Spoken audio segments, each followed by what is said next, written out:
ঢাকাইয়া পোলারা কি করে? ঢাকাইয়া পোলারা খালি শুকনা মুখে ফুলেই না কয় ভালোবাসি, এটাই, আর কিচ্ছু না।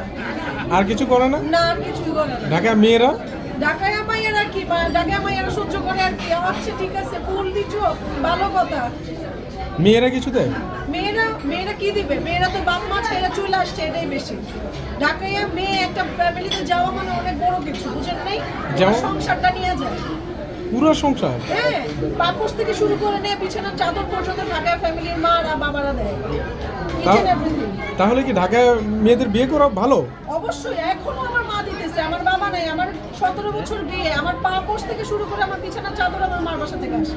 14 ফেব্রুয়ারিতে কি দিবে? 14 ফেব্রুয়ারিতে কি দিবে? দিব 14 ফেব্রুয়ারিতে নামাজ পড়বো, ঠিক আছে? নামাজ পড়তে হবে সবাইকে। এবার হচ্ছে সবাই নামাজ পড়বে, আল্লাহকে ডাকবে খুব সুন্দর একটা দিনের মধ্যে। আর সবচেয়ে বড় কথা হচ্ছে আমরা ওই যে ভালোবাসাটাকে এত মজা নিয়ে ফেলছে সবাই, এটার জন্য আল্লাহ ওই ভালোবাসা দিবসেই হচ্ছে সবাই বরাত দিয়ে দিছে। তোমরা উল্টাপাল্টা কাজ না করো, ভালোবাসাটাকে পবিত্র রেখে আল্লাহর নাম নাও, আর পবিত্র একটা সম্পর্ক গড়ে তোলো, এটাই হচ্ছে কথা।